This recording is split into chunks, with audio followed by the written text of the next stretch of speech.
Yeah, I figured as much. My live wasn't live. You bitch you. That's cool.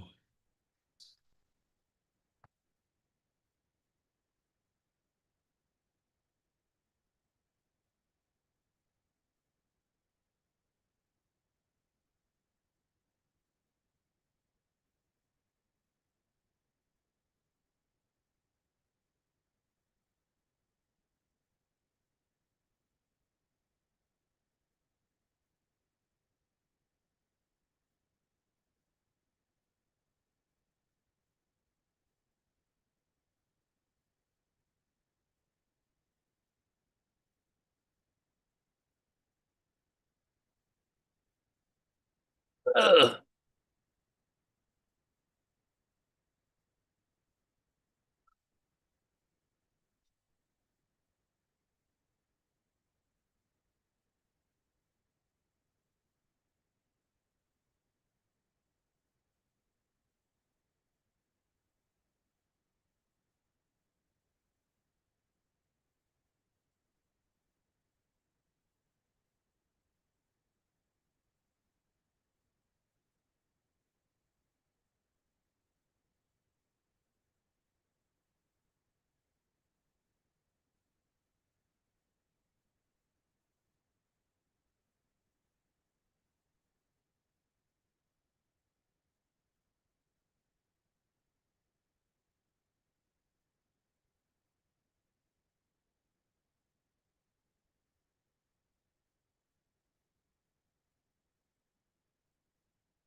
Hey, Bro, oh shit. Hold on. Look, I'm sitting over here troubleshooting and looking at something, and then the screen changed. I'm like, man, what the fuck is finna happen? does it say Zoom Hold on one user? second. Let me change my sound systems. Here we go. Oh, okay. I gotta change the name Uh-huh. real There we quick. go. Hold on. Give me one second. Let me change one more. Boom. There we go. Yeah. There we go. Can you hear me? Yes, sir. There we go. I can hear you too. Perfect. What up, man? Not much, man. I was like trying to make it a priority to get in here. Let me see. Look, I was just sitting here watching some Cam Ward and then watching a little bit of this Texans and the Panthers game. I was just really getting ready to get into some of the things that went on today and over this weekend too, actually. Bro, what Cause happened today? I know the Rams about to play right now because there's hella traffic over here by SoFi. facts. So the Rams are getting ready to play. Who they You playing today? also the Chargers. Okay, we gotta Yeah. start the season off right. Come on, that part ain't even put the belt to ass on them boys real quick. The Thank Jets and you. the Giants are playing. It's like, it's a lot of crosstown rivalries because the 49ers and the Raiders is finishing up right now. You got the Raiders. I mean, excuse me, the Ravens and the Ravens and How, the how the Raiders doing, man? I want them to have a good season, man. Like, Man, me and my boy Trey was talking about that. We kind of do that thing and talk about that every other week or so. And the thing is it's like, man, the Raiders got so much, they capable of so much, but I think let's talk about this, right? You know this, and I was just talking to my pops about this, right? I think it breaks down like this, like you said, the Raiders, the Lakers, the Cowboys. That revenue share shit in sports is fucking up great programs. you said the revenue shared. Yes, because again, like we see it with the Lakers. The Lakers be trying, but they'll never like find a way to max out like they used to. The Cowboys, Jerry Jones tell us every year, like, oh yeah, no, this is a show. The Raiders, they It's in the a revenue share. show. And it's like because they get so much money being a part of just the grand scheme of the league, like bro, everybody gonna get paid. It don't matter. So some teams don't be caring, I think. You know what? The revenue share shit is something like new to me, but I just be feeling like Jerry Jones is just a. And I might need some PR training in here based No, on you ain't no PR. I mean, we'll make sure we clean it up, but ain't no PR training in here because again, like because you Jerry Jerry be Jones keeping it just is an real. old white man, bro. That just you know what I'm saying. He got Hmm. a slave master mentality. You know what I mean? Like, oh yeah, you could touch the players. You know, like on some like what's Donald Hmm. Sterling type shit. He gets Hmm. Donald Hmm. Sterling energy, bro, with this whole Hmm. Michael Parsons thing. And did he ever get his contract? No, so Michael, he's trying to get his contract renegotiated right now. He ain't got the contract yet. Nope. Pay that man. I don't know why else you wouldn't pay him. Like they're not gonna trade him, but you don't want to pay him, so you just gonna try to hold the nigga hostage. Like, and it's okay, cause guess what? When it's game time, he gonna show up ready. You know what I mean? If Every anything, time, you helping him rest before the season starts. literally helping him rest, majorly Um, too. okay, like but yeah, with the revenue share shit, I mean, it probably is fucking up the shit because really at the end of the day, like it's really just a business. Like Yep.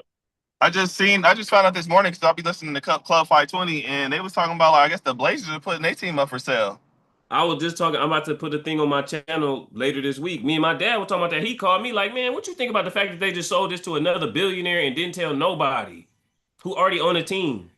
It's just like it's monopoly shit with these billionaires, Mhm. bro. Like, oh, bro, you get an NFL team, bro. Like your family was already like never gonna have to work a day in their life again. But like when Earth blow up because the alien Earth shit then took over. Man, And what? You been watching that too? no, I can't wait to watch it. I'm gonna watch it tonight though. I cannot wait to watch it It's because like, uh-huh. is it good? It's very interesting. Yeah, it's interesting. You know, I like Alien a lot. It's interesting. It's interesting. I can't wait for more episodes to come. It's pretty cool. Yeah, bro. I look at Alien the way I look at like Jurassic Park. Like growing up, those was like Yeah. my favorite franchises. So that's what I'm gonna do tonight. Right now, I'm on my way to like this little birthday party for the real girl, and then Okay. as soon as I get back Oh, home, like I'm oh, about to. Darrell, the 49er fan. Yes, bro. Yes, he's the Oh, the die hard. So shout out Darrell, man. You feel me? We go way back, like you already know, the LA High. So shout out Darrell, man, and weak that ass is true. 49ers. Y'all do go that far back. I forgot about that. Mm-hmm. Yeah, he's Mm-hmm. selling his soul today, man. He proposing to his shorty today. Hey, oh, he finna get out the league. I just got to figure out how to get a hold of a TV so I can like play a good video for him. Hmm. The video is gonna be that gay dude in church talking about I'm not gay no more. I'm delivered. I'm delivered. I'm I'm delivered. delivered. I'm not gay no more. That's what I'm gonna make it seem like I got like something really special for him and just play that. He said, look, come on, man. I've been working on this all week. You feel me? You feel me? I'm proud of you, man. He said, here you go. Let's see if you can get the airplay on the TV. Yes. Oh yeah. So I'll try it, but Yeah, I but back bought to what one you're of saying. I got one of those fire sticks with like that come with like everything. So niggas should have the games, and I'm not trying to work no Sundays this year or Saturdays. Right? He said, nah, it's not happening. Not happening. Not happening at all. I need to be glued to the seat and the TV. Like get somebody else to work. And get somebody else to do it. It's, Now, back to what you said. Like you said, the revenue share, just like what you just said. That's how what you just said yeah. is how niggas in the league, your own teams think. But again, you put in your work. Imagine if somebody was just like, oh yeah, try to win a championship. They said, nah, get somebody else to do it. We know as long as somebody else win one, we gonna get paid. So for me to get a better understanding of revenue share, that's like if like the Lakers make 50 over like 500 million. Does that mean like they break bread with the rest of the teams in the league? It's like this. Say all the firefighters, y'all handle the city, y'all save all of Los Angeles from burning up. But like some of these fire departments over here don't even fucking help, don't do shit. And Mm-hmm. y'all get a whole big ass donation, like $1 billion. They say, yeah, we finna split this billion with everybody. It don't even matter which fire departments didn't help. Oh hell no. And so But your firehouse, and two, three, four other ones, y'all fighting it out, y'all saving buildings, babies, firing in the fighting fires in the woods. Then these niggas over here just chilling. They don't give a fuck. They ain't even investing no money and trying to do none of that. They ain't got no trucks. Steve, they ain't got no trucks. hey, you know what? It's all making sense. This is why it's probably niggas from the NBA throwing dildos on the WNBA floors because they revenue sharing with them. That's Mm-hmm.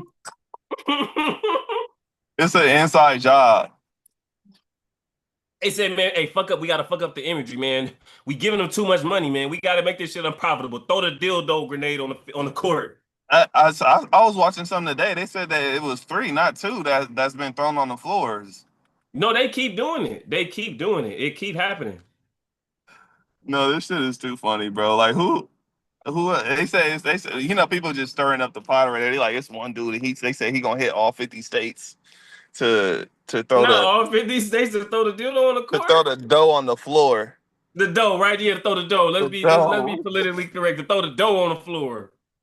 It's spooky. But But I so mean, let's see. So we it's what games who we really watching this weekend? Like what's the expectation for some of these teams, bro? Like man, I think that's what I was thinking about as I was looking through. I think you really trying to see, like, I look at the Raiders, Ashton Genty. I'm looking at his stats. I'm like, okay, how much longer do you see a dude like Ashton Genty, who, he kind of like a basketball player, as far as like the more games he have where he doing good, he get more confident. Well, he's starting his NFL career off with a little bit of yards and the touches are limited. So do you want to stop using him in preseason now because you don't want to fuck up his confidence? Or you looking at something like that? The Colts, Anthony Richardson, who just got his pinky blown off last week. oh he did, but they was playing that game in the barbershop right now. He had threw a really good pass Mm-hmm. I've seen, and but they called it back because one of the other receivers like chipped on like a cross route. But Mm. I'm like, I really hope he has a good year because last year was not that great for him, man. Mm-mm. He's in the studio rapping. You know what I'm saying? The nigga just Come on, man. and the Colts have an issue with quarterbacks leaving early. So your draft pick says, hey, you know what? Just send me out the rest of the season. You know what I mean? Come on. In the Yeah. middle of the game, he like on third down. He like, yeah, I know we finna punt. Just put the other quarterback in. When he explained it, I tried to make an understanding for it. When he said it though, he was like, well, shit, I knew he was finna punt on fourth down. So for third down, it was like third and hella long. I'm like, well, they could bring in the other quarterback and he could throw the ball. I'm like, yeah, no, that's crazy. I ain't never heard no quarterback say, yeah, get me off real quick. Bro, Peyton Manning is rolling in his fucking Newport Beach home or wherever Come country on, he ass home rolling, he's he living. rolling in that house in Denver in that quarter zip sweater, man. When people be having the quarter zip, they zip it up and down when they nervous. He's zipping that motherfucking zipper up and down all day, Steve. So like it's crazy because when I was listening to Club 520 earlier, they was talking about how I really forgot that Andrew Luck played 6 years there, put in work, and then was like, "That's it for me. Like I gotta go." Bro, what I was just laughing about that the other day. He retired in the middle of a preseason game on the sideline. Like he was waiting for the direct deposit to hit, and as soon as it went, he was like, "All right, y'all, come on." Oh, look at this Waymo. It's a new way. How do I flip this motherfucking camera? Oh my god! I know I'm getting old, Yeah, we getting old, y'all. Don't hold it against us. bro. It's on the freeway though. Oh, doing what? I don't know. Can you see it? Oh, I gotta flip the camera. I'm about to speed up to it, bro. Look at this shit. It's on the freeway. No, not the Waymo van. The Waymo van on the freeway, and it's like baby blue.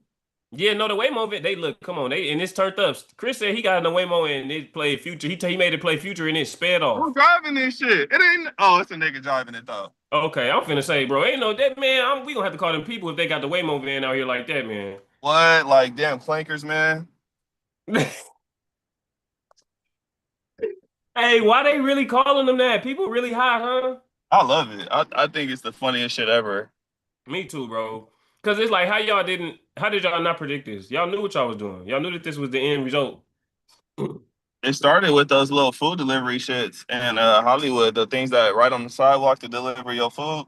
Yep, I hate not that I hate them, but yeah, I don't fuck with them. I I don't don't fuck fuck with with him. them. Yeah. I don't fuck with him. Um.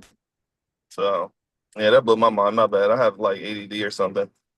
No, no, no. I'll be the same way. Every time I see the Waymo or I see the other one on the road, I low key do. I do the same thing usually because I I can't believe. I'm like, bro, who put this out here on the street though with us? put this shit up out here on the street, my boy. This nigga Darrell shit so far. But so you, what game you watching right now? Right now, I just had got through, or not just got through, but I was watching a little bit of the Cam Ward versus the Falcons game because I just be wanting to watch Cam Ward. I kind of just be wanting to see his game, see some of the different things that he do, like see how he finna operate and he finna run his team. Because realistically, I think his situation, like you was asking, like what to expect. His situation is like he could really just prove that he could stay in the league and be consistent, but it's just like is the Titans gonna be able to build around him, like because he gonna be all they got realistically. So I was watching a little bit of that, and then I also was trying to watch Bryce Young because you know he's from out here too. He played for the Panthers. He's from out here in Southern California, so I'm trying to watch the Panthers and see what they got going on. But they got their ass kicked today. Man, that sounds very fitting for the Panthers, though. Yeah, Unfortunately, yeah, that's the truth. just, I Unfortunately, mean, he's got the top soon. Like who has to answer for this stuff? the owners again, it's the owner of the team right now. They seeming like they trying to put together a bit of a quality team, but at the same time, I think it's about how you go about building your team. It's not just simply about the fact that you put great players out there. It is indeed, I think about the coaches that you put on the team and different stuff like that. So, I mean, I'm from, we from that kind of old school era where you definitely kind of got to know a little bit about the coach. The coach has to have had some success and not just been a part of like a coaching tree. So that's the thing too. I don't really believe in coaching tree pickups for coaches. I believe in good coaches. I think the Panthers got a coaching tree coach because he's like somebody that coached in Seattle, but don't nobody know nothing about him. So you think they got a good coach? No. Damn. I don't know nothing enough about him. I don't feel like you could turn around and tell us in this day and age like, oh, he was just a good random dude on the side when the Well, team wasn't that great and be like, yeah, he he gonna be the next big dude. was he there during Legion of Boom, or was he there like kind of after? Apparently he was there during the Legion of Boom, but he was like a specialist coach though. He was like off to the one of them off to the side coaches. It wasn't like he was the defensive coordinator, Dan Quinn, who's the coach in the for the Commanders right now, who coached the Yeah. Falcons when they went to the Super Bowl with Julio. He not that. That dude was the defensive coordinator for the Legion of Boom the whole time. So are we talking about some nepotism? Because how the fuck did he get that job then? There's for sure there was other way more qualified coaches, you know. That And I know part. that type of stuff goes on in the league too. Like, oh yeah, this is my nephew, man. He's good. Like, hook him up with an opportunity, you know. Now, Like, most definitely. I Look, hate let's that look for the up. Panthers, man. Yeah, me too. Because again, the Panthers, when they good, it's fun to watch. No, where's the biggest Panther fan at, anyways, man? When's he getting Oh, on? live right. I need to call him. That's funny though. I'm talking all this shit about Dave Canales. He from Harbor City, from Harbor City, Steve. Oh no, he's from Harbor City. Yeah. And see, no, Well, no, you no, know, it no. it don't matter. Uh-huh. We need you That, to produce, though. You know what I that mean? part. No, that They part. already believe that dudes from Cali, you know, ain't the best coaches and best players. You know, they think that the dudes from the South and Florida got them all, but We it's know, just opinions or whatever. we know what them Heisman Trophy information been saying to y'all lately though, and them first round draft picks and them rookies of the year information been saying to y'all. We know They know what's y'all. going on, man. Yeah, y'all But can act I like didn't get to see Cam Ward. Did he do good though? he did good. He had a good game too. So far as what from what I'm seeing, I'm trying to look up his little stat line too, but it looks like he had a pretty good game. Let me see. His stat line was. How much they let him play? Like half till halftime? Hmm. He Yeah, he even played played a into full halftime. game though, so he get a real feel. But I mean, I guess Yeah. if the other teams taking their starters and stuff out, it ain't really worth the No. risk of injury for him. I'm just talking, you know.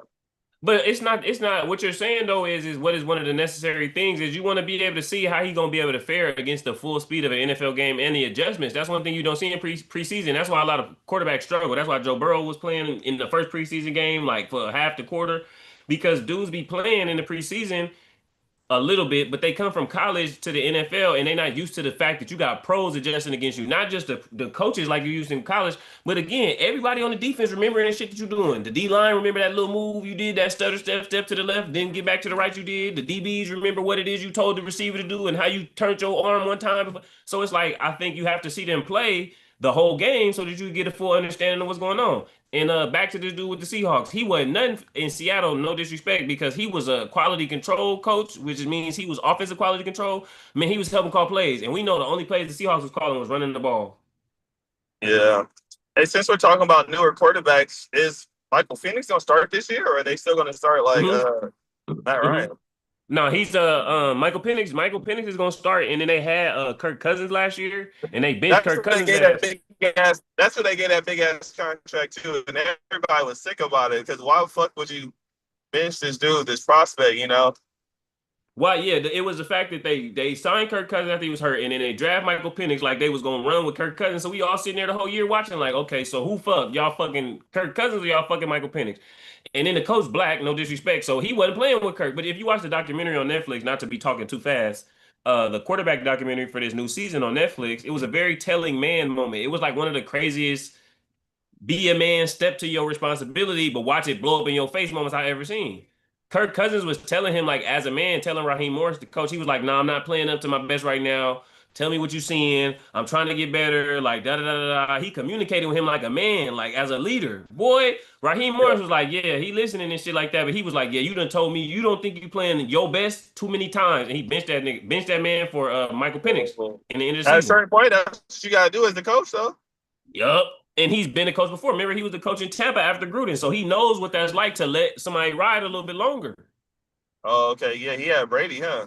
He had it was before that. It was before that. This was like when remember they had Josh Freeman?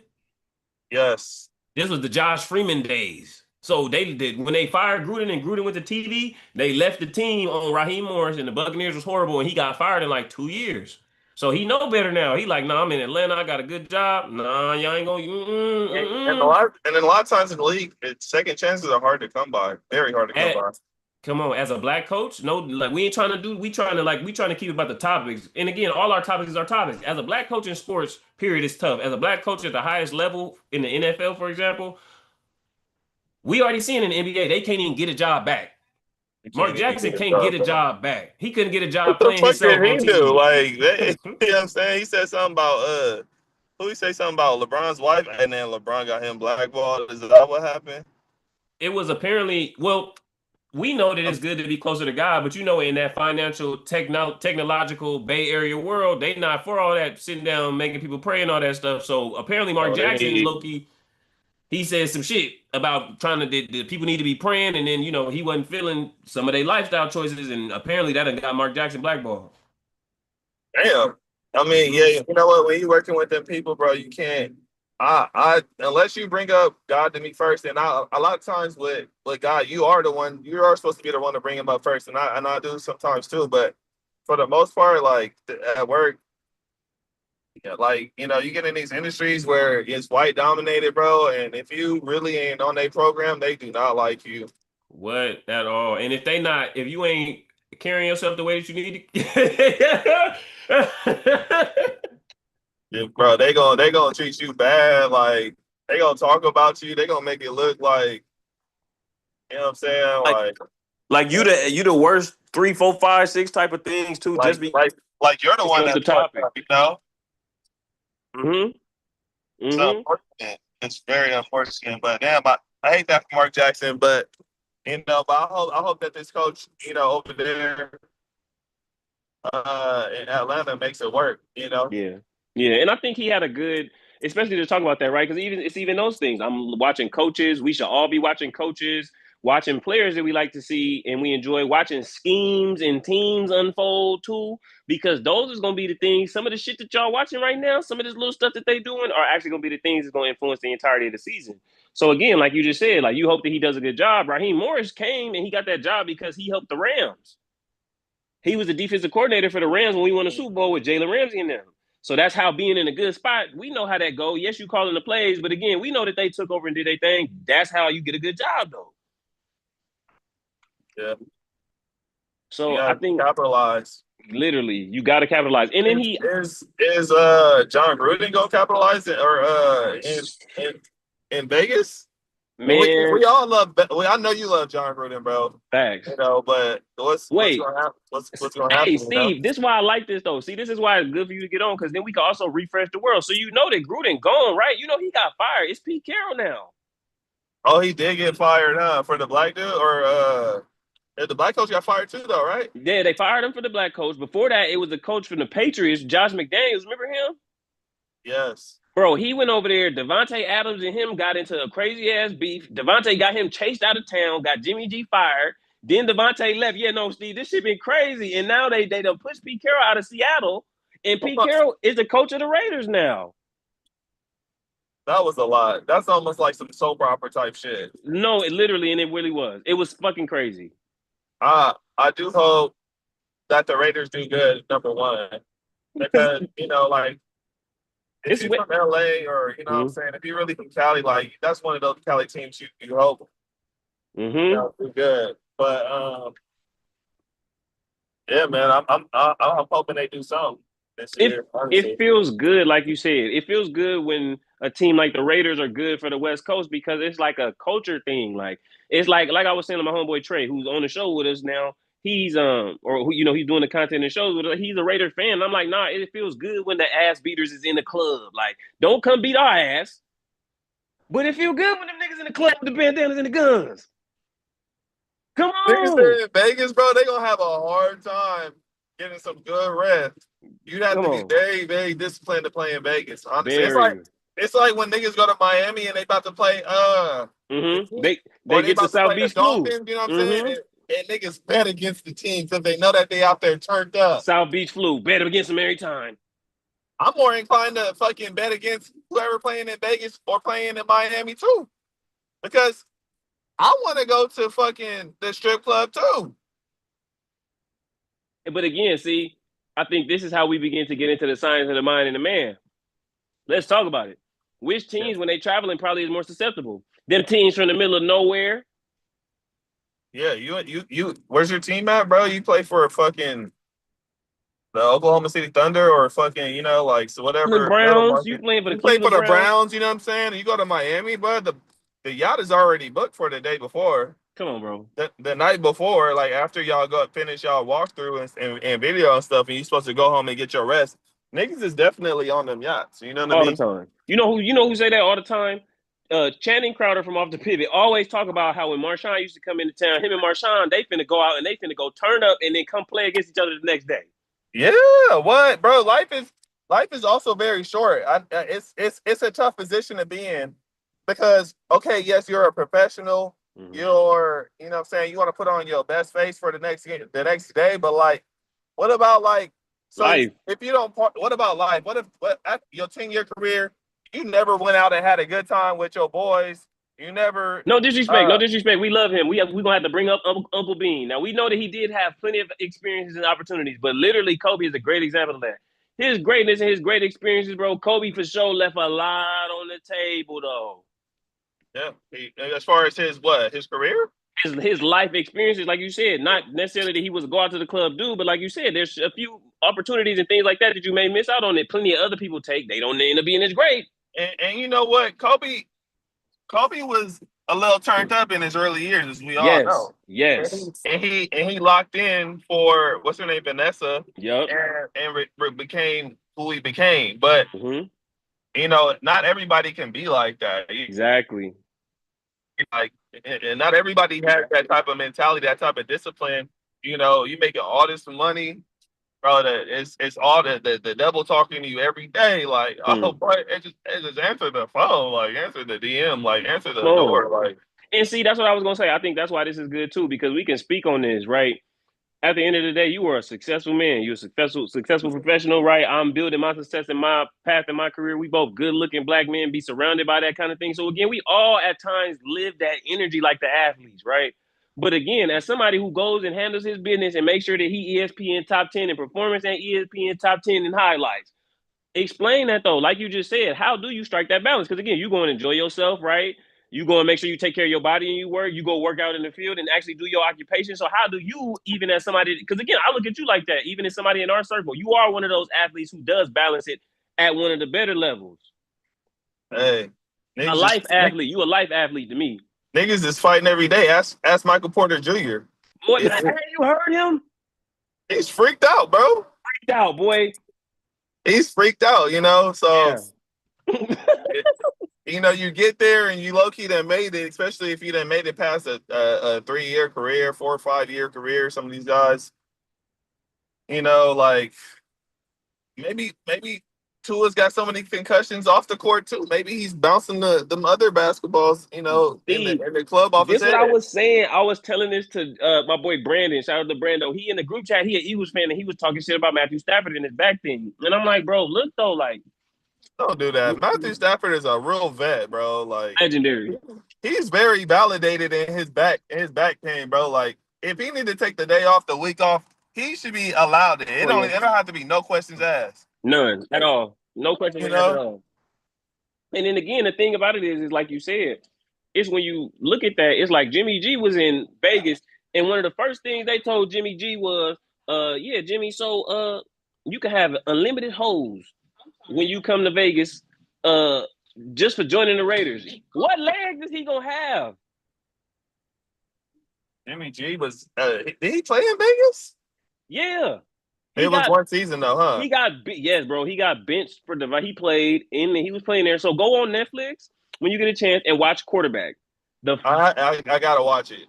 Quarterback and receiver. The second season is receiver. Devontae Adams is featured on receiver. His quarterback is Jimmy Garoppolo. Steve, when I'm telling you, he gave that man the blues. I was feeling bad for Jimmy G. Niggas did not like Jimmy what? G. Nigga, throw me the fucking ball. Then when Jimmy G threw him the ball, and I was breaking it down like this. This is how sports work, and this is what Jimmy G remember when he signed his contract and then he popped up with the BBL 4-star? Literally, that. Come on, man. The BBW porn star. The same week of signing the contract. Come on. It was freaked out. You know Jimmy was freaked out. And then again, let's talk about it. Jimmy come from a timing offense. What's up, y'all? My bad, y'all. Y'all see me bringing in the laundry. We had to let the sweaters dry. You can't put your nice sweaters and clothes in the dryer on high. Y'all got to let them hoes air dry in the sun a little bit so that they keep the nice color and everything in your clothes, ladies and gentlemen. Stop being ghetto. Putting your shit in the dryer on 100,000, and you wonder why your sweater look gray like some meat. Bro, you gotta if you care about something, damn. What's going on, bro? Oh shit, they coming to get us. Damn, what's going on, bro? they got the Humvee in front with the hole on the top. Come on, riding down the block. Oh my God. Saving Private Ryan. Saving Private Ryan in South Central. That's crazy. Right. And they suited up too. You already know, hot as hell. They hot as hell in there too. Because I know them shit. I know them things ain't got no AC. No AC, nigga. No suspension either. None. All power steering on the LA freeway. That's crazy. That is definitely crazy. Give me no power steering. No, it's all manual steering. Hey, Trump ain't messing around out here, bro. He out here fucking flying the B-2 over Putin's head. Yeah, man. I said, man, what is we doing? I said, oh God. I ain't never seen a nigga be scared and flex at the same time. That was the craziest thing I ever seen. He said, now I know this nigga dangerous, but hey, let these niggas know we got something. And then you seen him get in the car? No, I missed it when he got in the car. Chris told me he got in the car with Trump, and you know ain't nobody supposed to get in there. It's only supposed to be the president. They say the nigga Putin got in the car with him. Wait, he got in the car with Trump? Yes, in the presidential car allegedly. I gotta go find the video, man. You know, Chris. You know how Chris get. Now Chris be saying, you know, Chris get. He be saying he better than DJ Academics with that, just saying shit. But that's what he said. He really is, bro. He's funny, bro. He's hilarious, bro. I told him, bro, he like B Hen, man. He gonna be our B Hen, man. Chris is 520 hen, man. Man, come on, man. Well, he's hilarious, bro. And he be on point. That's the funny part. He do be on point. He's very smart. Very smart, man. I'm glad you got on here too, because again, even like this thing with Jimmy G, like I said, man. So when he gets to Vegas, he came from the Patriots. Think about what's the Patriots, and he came from the 49ers. So think about those two offenses. That's real time in offense. 1, 2, 3, throw. 1, 2, 3, look. If it ain't there, then check to the other side. You feel me? That's the two offenses he played in. He didn't play in the Aaron Rodgers, Devontae Adams, you know, basketball. You feel me? I'm gonna run off the pick and stutter step right here, hit me with the ball going through the lane. I'm gonna dunk. the Packers system. Aaron Rodgers gonna run around in a circle like a point guard. He gonna look and he gonna throw the pass, and Devontae Adams gonna do whatever he gonna do. He gonna take it to the hole. Okay, that's what they. He telling Jimmy Garoppolo to do that, and Jimmy Garoppolo look crazy, Steve, and then he cussing him out. He Yeah. telling him, I did when in doubt, just throw me the ball, motherfucker. So Jimmy Garoppolo back there looking crazy, finna get smacked. He throwing the ball up to Devontae Adams in quadruple, triple coverage. Hey, Like, Jimmy definitely should have been throwing that ball like fuck it. Like even if it get picked off or it, like it go out of bounds or whatever, you got to throw it up to your best receiver and give him a chance every time. to make a play. Every time. Where's Jimmy G now? Is he still in the league? He with the Rams. He the Rams back up now. He was playing for the Rams. I said, God, who put this nigga on our team? I was like, oh no, that's our backup. Yep, come on, man. They done threw him in there, but it's like he a serviceable backup, a okay enough backup to get the job done for a game or 3 if we need to get him in there. I wish we had got Shador. I'm glad you brought him up because I'm ready to buy a jersey, nigga. I'm ready to contribute to that deal he got because Shador is, bro. He's the nigga that every fucking white person hates.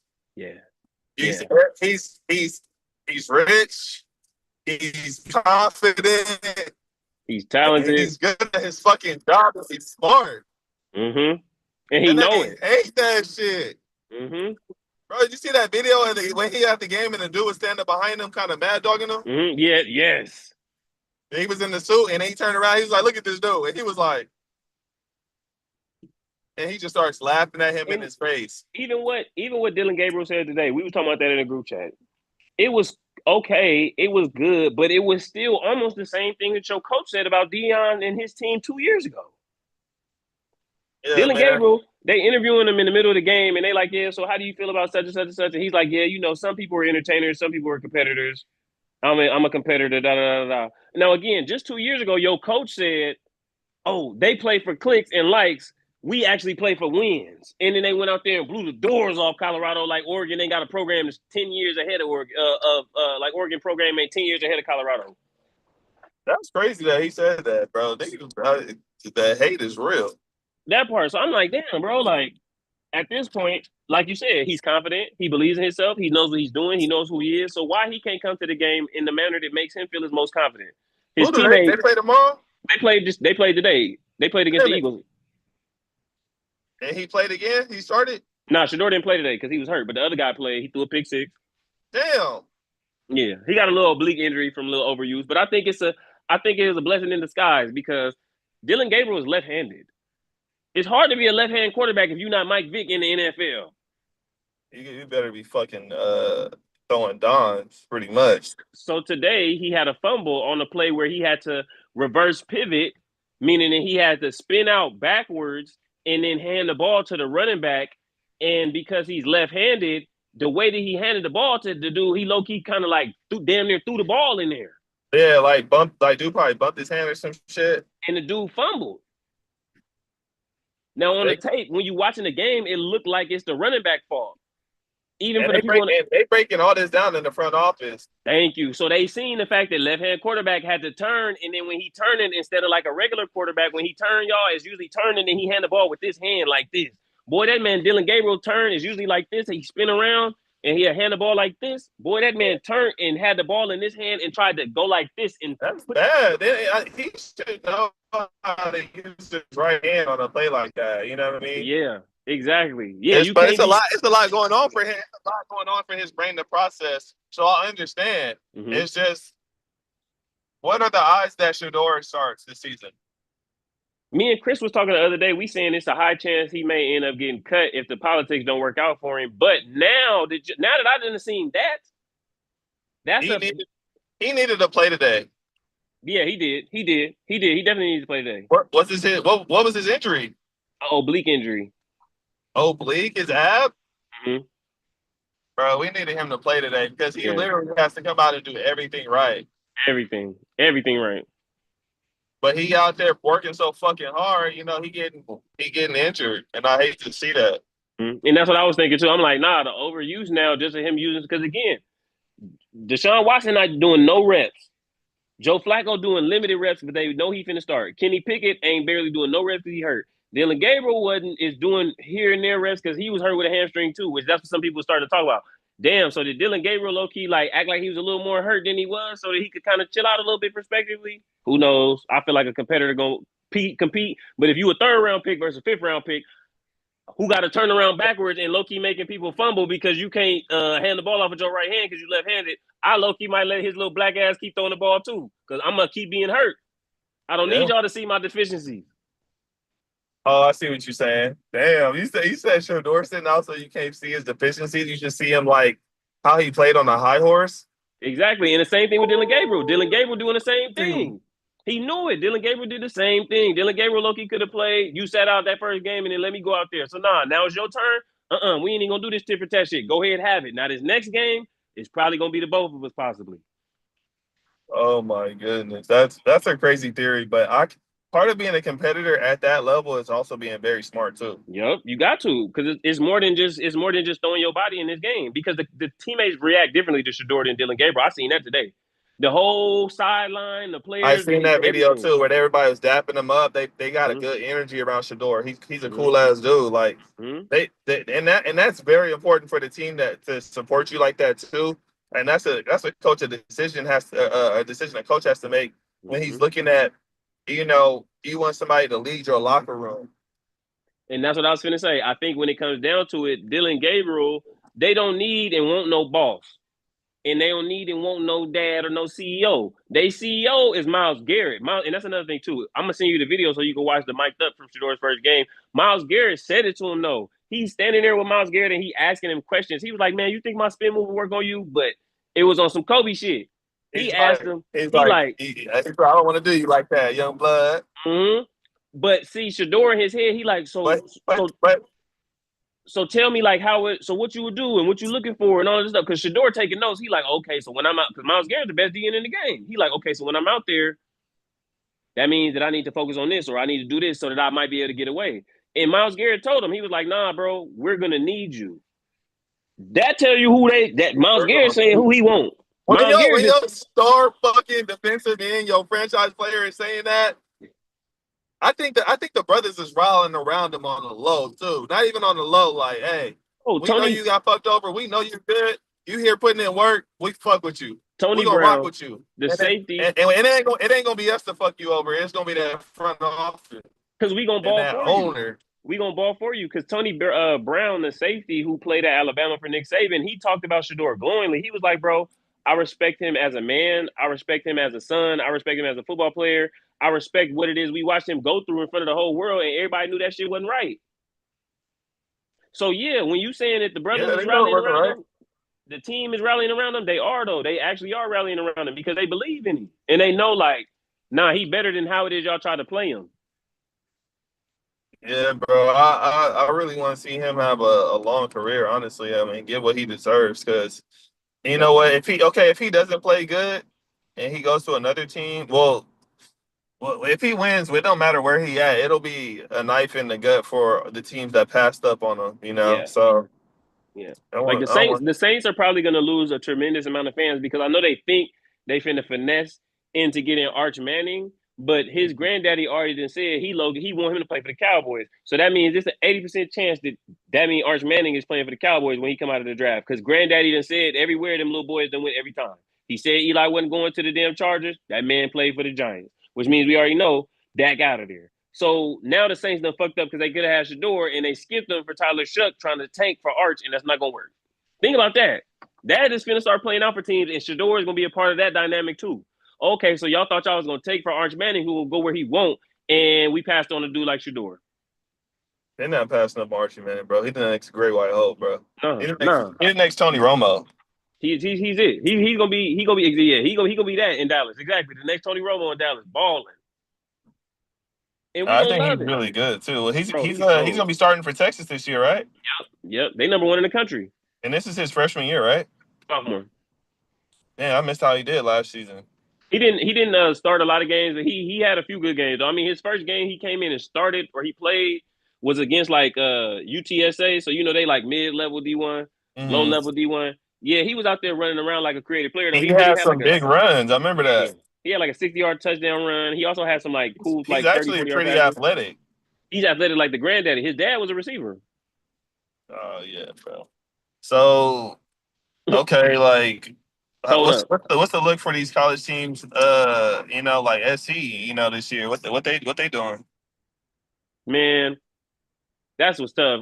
SC is in a tough spot because they trapped. I think SC fucked themselves because they chased that money and they didn't really think about what their legacy is. SC legacy is being successful and winning. Their legacy ain't never been having the most money in college football and being aligned with the most money in college football. They was the biggest show in college football. All But right. they went over there and they attached themselves to the Big Ten, and now you playing against all them teams that, to an extent, they would usually have to catch y'all at the end when y'all at y'all best.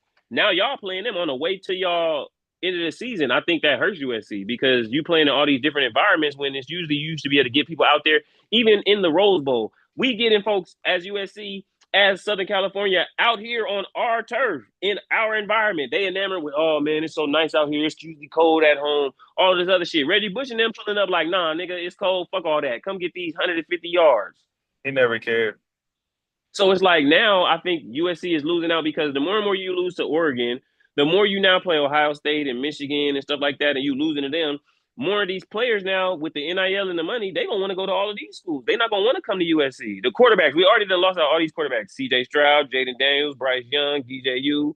All these dudes that went out of the state of California, and USC got Caleb Williams, but he transferred in, and he's not from Yeah. California. So it's like they kind of alienating the state and at the same time making themselves worse. So I think they could win. They could for sure win 8 games this year, but USC ain't an 8 games team. They're 11, 12, 13 win team. So you saying that they shot themselves in the foot, but Yeah. they were having issues like Pac-10 teams or Mm-hmm. Pac-12 teams were having issues recruiting. Yeah. Because why the fuck would I go to a Pac-12 team when I can go to a Big Ten school or SEC school, Mm-hmm. and be and play in a bigger conference and play on a better team and And get now more money and and now get you a gonna better look as go far as getting to the next level. Like exactly. they putting guys out. Like who the fuck is putting out like out like that? And now it's like, so you gonna go do that, and now you gonna go basically go and be and live in a neighborhood and show the kids all of that every week now. Because think about it, on TV now, their TV market is tailored to watching all those schools. So they get to see the uniforms, they get to see the culture. Oh, I want to travel. I've been living in California my whole life. Now you put that on display all year round. Bro, what's USC schedule this year, bro? Let me see. Give me 1 second. Chris said they're gonna start off 5-0, and then they play Oregon. So he said they're gonna start off 5-0, and then we think they're gonna lose to Oregon. They always start off really good. SC is notoriously known for starting off really good, Really 5-0. good. And then they 5-0. start losing to some weak ass teams, and it just fucks up their whole playoff hole. And that's the thing, bro. It's like, bro, USC, we want to see y'all in the playoffs, bro. Like, it's crazy to think now where we at in this day and age that USC ain't never made the playoffs. The playoffs it's like 10 years old almost. Yeah, USC is I have I've seen USC at their best, and even before Mm-hmm. Reggie Bush and Matt Leinart and them, USC is a Mm-hmm. very strong traditional school. Like Mm-hmm. their reputation is, that they gritty, they tough. Like, what I'm saying, we got pride here. We hit hard, we play Pretty hard, tough, talented. and I think teams like that, like they gonna be okay. It's gonna Mm-hmm. take them a little bit of time. It's gonna take a Mm-hmm. lot of work, and it's gonna start from the top down. But They got to get a new coach. I don't believe in Lincoln Riley. got to start it from the top down. Yeah. Exactly. You got to have a coach that kids is going to believe in and want to come to SC. Mm-hmm. Number one. And a coach that looked like LA though. That like every program, the real coach Phil Jackson, he looked like Chicago back in the day. When he moved to LA, he looked like LA. Steve Kerr. Steve Kerr looked like the Bay Area. You feel me? When you turn around and look at Nick Saban, he looked like Alabama. Bill Belichick looked like New England.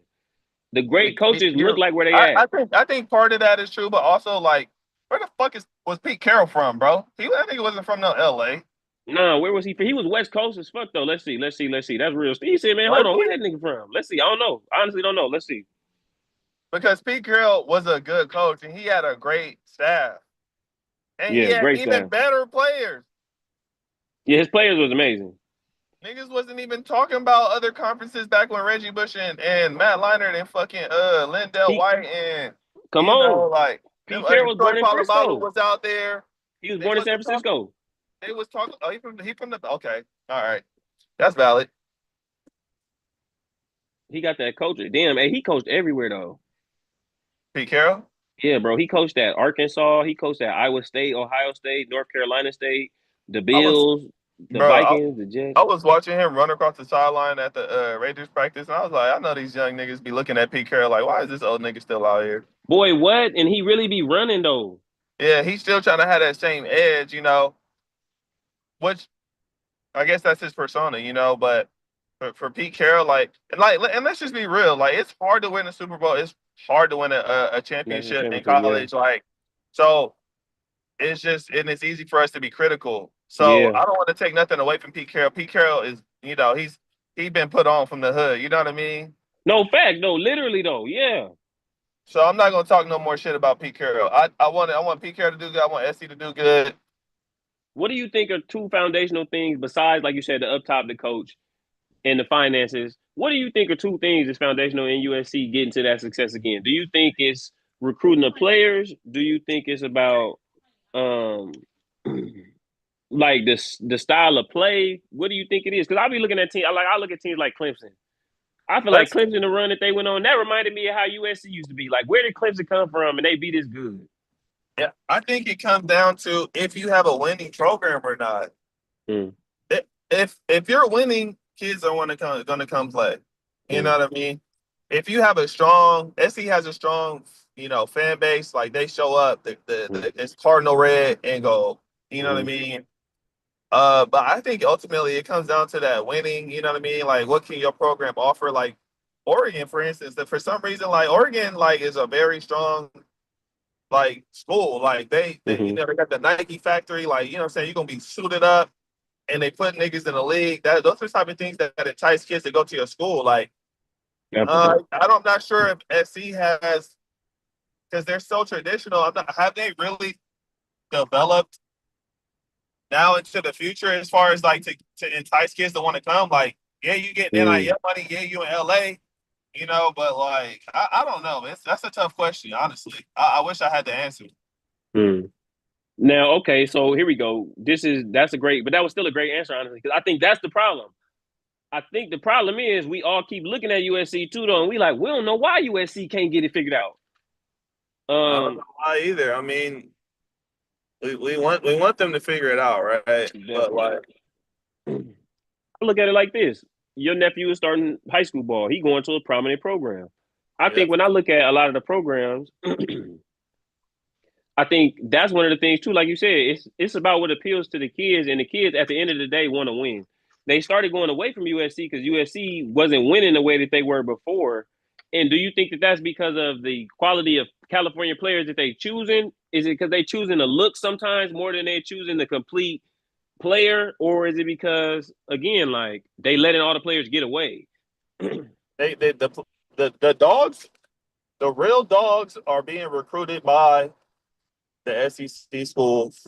Mm, You know what I'm saying? Like you want to go to SC or you can get an offer from fucking Florida State, nigga, or like the U or fucking or mm. Bama or fucking like like some of these big name schools, bro, that went to dogs. Like SC cannot compete against them.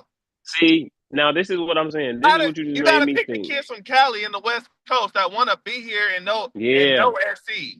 The kids that's from that, they really raised in the California culture. You gotta pick the kids from SC.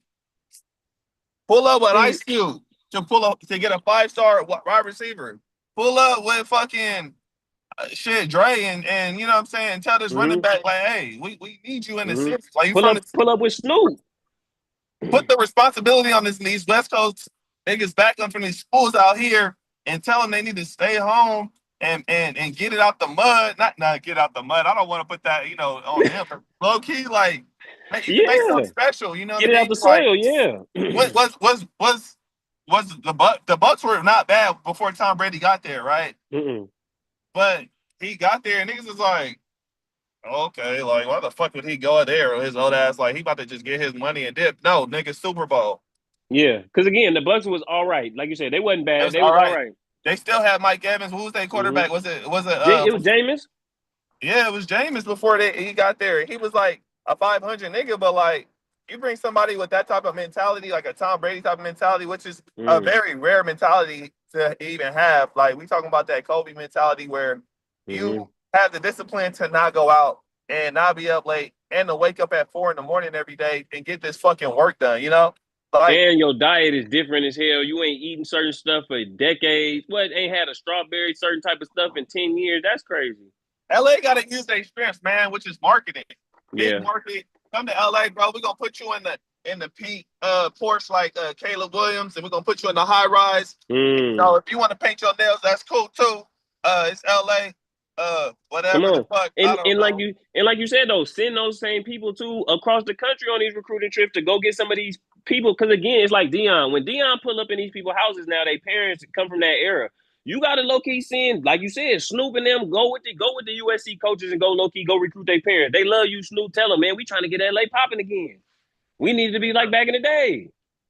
That's a good point you brought up, Dion. Dion is a one of a kind coach. Like he's obviously the most marketable coach in college football, but because he was a player, I just think he knows how to connect with kids and I'm gonna make you better. I'm not here to be your fucking full ass uncle. I'm here to make you better and grow you That as a part. man. And when a parent do that, you want to grow their son as a man. You know what I mean? Come to Yeah. SC and get an SC education. Yeah. Come on. And that's it seemed like that's done went out the window. They don't even care about marketing that no more. You said they don't care about what? It seemed like SC don't care about marketing that no more. Like that's what I'm saying. Like you said, come to SC, get an SC education, come rebuild this. Like again, what you talking about? We talking about USC, like how they was talking in the Miami, the U documentary about the U having to come back. Like yeah, man, we got to keep all the kids in Miami, and this is how Michael Irvin and all that was made. If USC like that, somebody need to get slapped too, because Yeah. this is ridiculous. I mean, We sitting over here, let's say one day they, you know what I'm saying, niggas making rap songs like what's his name for Miami? What was his name? Uncle Luke. The white boy tight end that Oh yeah, Greg Olson. Greg Olson. Come on, got Greg Olson on He there. was down there turned up. Come on, man. USC got to get back to that. We need a little Lindell White. We need that Lindell White, Reggie Bush energy back. It's tough, man. It's tough, bro. I don't know what they're gonna do with Straight that. back braids, and thought earrings, man. And Impalas in the parking lot. Take him to the Slauson. That's Lawson, man. They can't take them kids to the Slauson, man, but they should go because everybody loves our culture. And half of everything is based off a West Coast culture. You know what I mean? Yes, yes. And hey, you want to be a part of like something special and be, and be in good weather and you know what I'm saying? Like when you finish and you have a break, you can chill at the pool with your little fucking, you know what I'm saying? Like your little work and stuff. Like you can do Come that on, here. You can't do come that in on. some of these other. I don't know, bro. And I I don't think that they're selling even the equity of LA. Like, bro, if you a star in LA as an athlete, bro, you connected just like the folks that go play in Silicon Valley for the Warriors, everything. Reggie Bush good for life in LA. Matt Leinart good for life in LA. Carson Palmer good for life. Like, bro, it's so many of them is good wherever they go because of how they succeeded at USC too. It's not just going there; it's about succeeding. So it's like they got to flip that back on his ear. Look at us doing a USC episode. Good shit, Steve. to be a SC legend. I don't know, man. Bro, you You good? got to You win good something. wherever You can't you just get go. no trophy. You can't get no personal trophy. You got to win something. You got to win You something as a gotta win team. something though. You gotta be Yeah, here. You gotta win something because we ain't yeah. heard of John David Booty. Yeah, we don't care about that. Even Caleb Williams, like Caleb Williams won a Heisman, but he didn't. SC didn't win nothing. They were this close. But They we didn't still get fuck there. with Caleb. I We really do fuck with like him. We Caleb, do. bro. But We like fuck with him. Yeah, I like him too. But he bring a Heisman to SC. That's a W for SC. Like that they haven't had in a while. and that's the thing. SC got to do something else now because they already 3 years away from him having a Heisman. They better get Caleb to go on some trips. Mm-hmm. Or just go on one. We need to get this one kid and we need you to help us get him, please. That when they come and play Ohio State, I think, or whenever Ohio State plays them, it may be in 2 years because they schedule. You was asking me about that. We can talk about that too while we doing this. The first 5 games they play Missouri State, Georgia Southern, Purdue, Michigan State, Illinois, and then they play. Damn, that's this year. Oh my God! Then they play Michigan, and Oh, then Notre Dame. Jesus Christ! yeah, it's spooky over there, man. Then they play. Then they go to Nebraska. home for Northwestern, home for Iowa, at Oregon, home for UCLA. Yeah, that's an interesting schedule. Very interesting. You know what I mean? What you gonna do?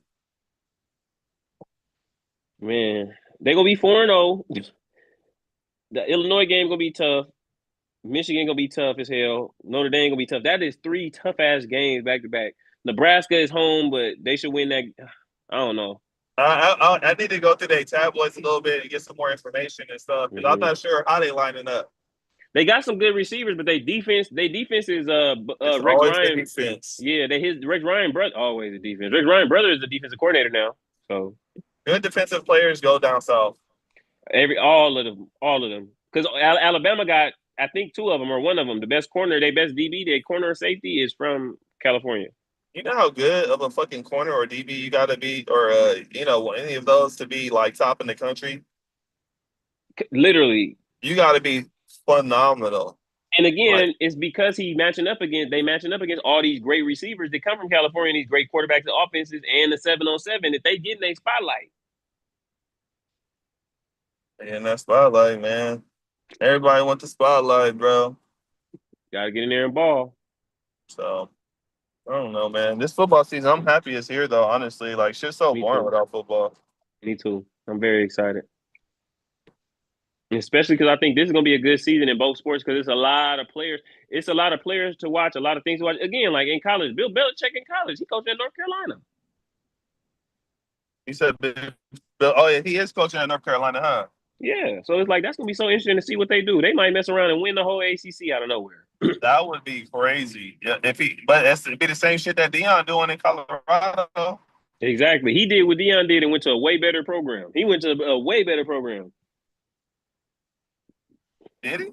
Yeah. North Carolina, just the pool of talent just in the state naturally is just better than what you got from Colorado. I'm sleeping on them. Mm-hmm. Mm-hmm. Again, like Lawrence Taylor went there, Todd Gurley from North Carolina, Debo Samuels from North Carolina. Now Todd Gurley went to Georgia, but he's from the state of North Carolina. Oh, they got some dogs coming out of North Carolina. Yeah, it's a few little dogs over there and stuff like that. So it's like, I know Debo went there. Nah, he went to South Carolina, but he's from North Carolina. Oh, okay. They got some talent out there. Yeah, that's what I'm saying. Exactly. The state of North Carolina, just has a lot of talent down there. And it's like, damn, like what Bill Belichick gonna be able to do with his name and the players is in North Carolina, plus the players that have come there is crazy. And he got his little shit over there taking good care of him. Come on, taking good care of Coach. Come on, man. Y'all need to leave Coach Belichick alone. He done gave us great years of football and defense to watch, and Tom Brady. He done helped us get Tom Brady. And y'all talking about Bill Belichick need to be with some old shit. If he don't want to be with no old shit, he don't got to. Bill Belichick on his Lil Duval. Come on, man. He living his best life. He ain't go back and forth with nobody. He over there freaked out. Come on, you know Bill Belichick freaked out, as he should be. He was in New England cold, focused, worried about Tom Brady getting his rings. Come on, man. He said, I helped Tom get 6. Y'all said I ain't shit, man. Let me go over here and chill, man. He's chilling a little bit. You seen that picture of him on the beach with the chick like fucking like Jesus Christ on his feet on the beach? Come on. Come on. I think about it like this when you say that too, like Jesus Christ, because again, he done changed her life. He didn't definitely changed her life. She more successful and powerful than she ever was before. You know what, man? Let me go ahead and rub these little old dogs real quick. Yeah, bro. What we gonna do with Shannon Sharp though? Even though this is a crazy sidebar, what we gonna do about him? Look, I'll say this first. I was saying the whole last year, I'm like, bro, Shannon is tripping. He needs to stop talking like this on this show because, again, anybody that talk like this, somebody usually come and get their ass. He's tripping. When he denied messing with the little miss, them Jewish execs will come get your ass when they ready. They know what you like. They know you can control yourself when the big booty. Why you with the scrunched up fucking leggings? Come on, man. Now Miss B Nasty off of Twitter and shit was like, not Miss B Nasty, golly. She was trying to get at Shannon, and Chad even told her. She literally was talking about trying to get at Shannon. He didn't want to mess with her. We ain't gonna talk about the famous black athlete not wanting to mess with the black lady. We ain't gonna talk about it. The black lady who wouldn't have ruined his life. His It be was nasty probably wouldn't have even out of him. Shit. thank you. She'd have kept it. She'd have kept it on chill. She'd have took her little bag. She'd have been quiet. She'd have did whatever the fuck he asked her and all this other shit. Nah, he ain't going for it. Because again, the chick that you messing with going for it the same too. He thought that the little white girl in the gym wasn't capable of what she was capable of. Thank you. And he thought he was gonna talk to her. Now again, what is also crazy is that southern, that southern Jim Crow South complex too. He thought he was gonna talk to this lady crazy because he powerful Shannon Sharp now. He done made it out of Georgia. That's where you're wrong. That's where you're wrong. Oh man, you know what? You got and this is kind of off the topic of football, but as a black man, you really have to do so much more to just, you know, to not get in trouble or not fuck up, you know. You gotta do, It's, bro. You it's gotta go an extra mile, bro. It's actually with the T app out. You actually got to go through so much more lengths to not get in trouble, man. I'm glad I've been behaving and shit, man, because Man, they put niggas on there. It ain't even and oh, it's bad, you know. Like I don't know. I seen one of the homies on there. I sent it to him. He said, "Oh man, like you like the third person to say this to me." I said, "Bro, you out here, you know what I'm saying? These girls they ain't got nothing to lose." 3 deep. He said this is the third person sent to 3 deep, and they ain't got nothing to lose, man. Don't be a woman scoring ain't nothing to mess with, and these all the women feel like they're scoring these days. Yeah, you know what? When you think about it, like not all ladies, but women, you know how we get excited for a football game? Mm-hmm. We get excited for a crazy robbery, you know. They excited to fuck niggas' life up. That is that is that is the women's Super Bowl. So Yeah, yeah. The national championship. not just like any woman, but like you know women that are on that because there's good women out here, you know. But you Facts. know, It's. I know women who was like they had a disdain towards what it is they understood about the deep. Because again, it's like, there's truth and there's conjecture, there's opinions. The idea of some of the opinions and the irrighteous parts of it, I know women, it was like, yeah, man, that's some bullshit. it's like he don't love his wife. Why would he love his wife if he's fucking me? Oh God, you in the deep, but she about to rock your world, my boy. Come on, my boy. And she gonna tell on you too as soon as you get to talking crazy. Cause you think you goddamn Odell. You not Odell, you ain't getting Odell money, playboy. You better go sit your ass down and calm down. Hey, you know what? You know who else I enjoy seeing living his best life? Who? Stephon Diggs. Mr. Diggs. Ah, yeah. Mr. Diggs. Hey, Mr. Diggs, bro. y'all didn't know. Y'all Mr. didn't know, Diggs but is the big brother I wish I had. come on, y'all didn't know. Me and Steve really twins. We just took separate paths. We got separated at birth. So y'all notice how we both said it at the same time? Mr. Diggs, come on, bro. That nigga was on the yacht turned up. He said, "Who wants the pink stuff?" I do. Holding the bag like this. Said, "Who want it?" And like he was holding a frisbee. Come on, man. I think that was that Cameron Pink Dust. That was that pink. That was that pink stuff, man. And That's that Cameron Pink Get It In Dust he be selling on his little podcast. I think that's what that mhm. was. That pink rhino, whatever that is. They were talking about it was some coke. I said, nah, Stephon Diggs, he was in there off that Cameron juice, laying it down. Yup. Shit. Well, shit, bro. This is good, man. We gotta do this again. I Yeah. just got to where this party's at, so I'm about to go in here right No, that's now. perfect. No, I'm gonna holler at you, man. That was perfect. It's 4:38, so I'm gonna go ahead and get into the rest of these things, and I'm gonna get this uploaded. I'll send you these clips and shit, man. I appreciate you, brother. Yeah, I appreciate you too, man. I love you, and let's do it again. Love you too. We gonna do it definitely, man. You was great. You did a great job, man. It was amazing. It was great, man. Yeah, I'm just talking to the homie shit. Come on, that part. So I'll see you in a minute, man. Be safe. Enjoy. All All right, bro. I'll talk to you later. right. Peace. The fuck do I end this shit? Okay. I'm not done. I got you. Let me see.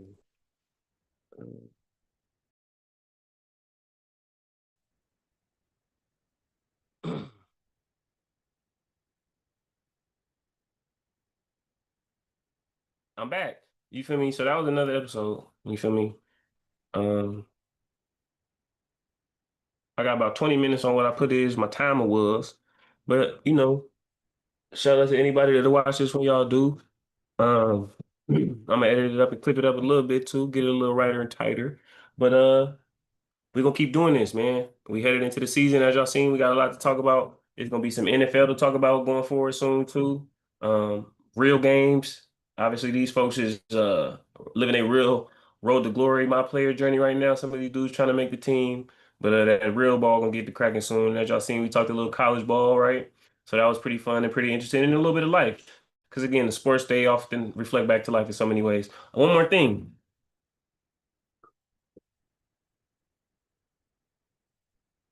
One more thing. One more thing. One more thing.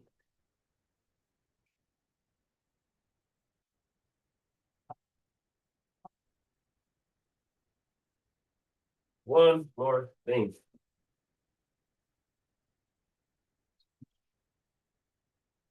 All right. So over the beginning of the summer, I sat down and spent time doing something that I love doing, and that is writing.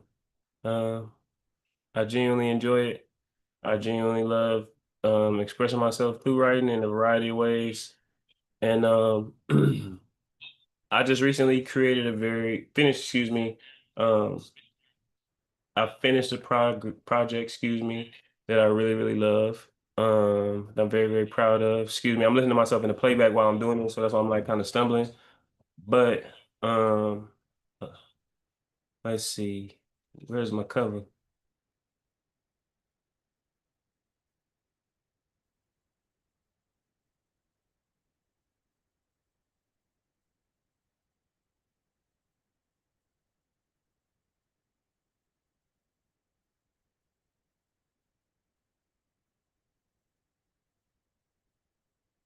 Boom, there it go.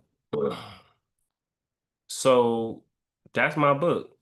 I just finished writing this book over the last few months, and I've got my first published versions out and available, and I'm very, very proud of them. This here is back on the edge. This is the first proof copy that has come out, and I'm very, very proud of it. You feel me?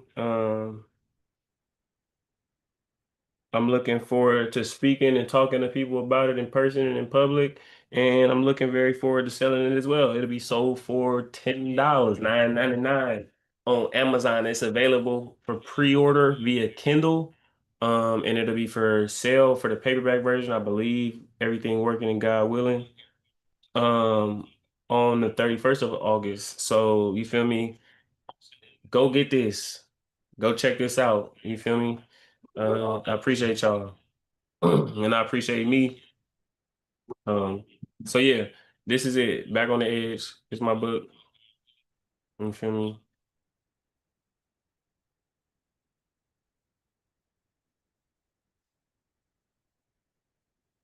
And so our first page, let me take the background off. I'm trying to do this with the background on. Maybe I should just take the background off my goofy ass.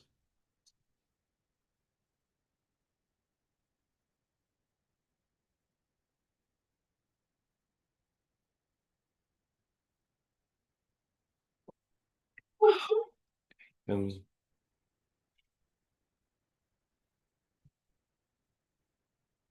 There we go. So that's my book. Back on the Edge. That's Artie Dog out there tripping like a motherfucker for real. Mostly in the house.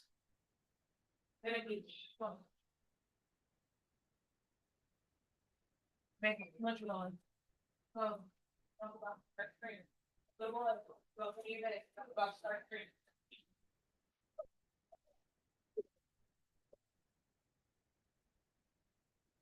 and boom, we finna do take two. So this is my book, Back on the Edge, you feel me? And now y'all can see it in its entirety too. You don't have to sit up here and look at me pulling it. No, I'm finishing streaming. And I'm finishing up streaming. That's my book. So you feel me? Go check that out. It's gonna be available for $9.99. I just clipped that. Yeah. Um, I did a good amount of writing on this. I'm proud of it.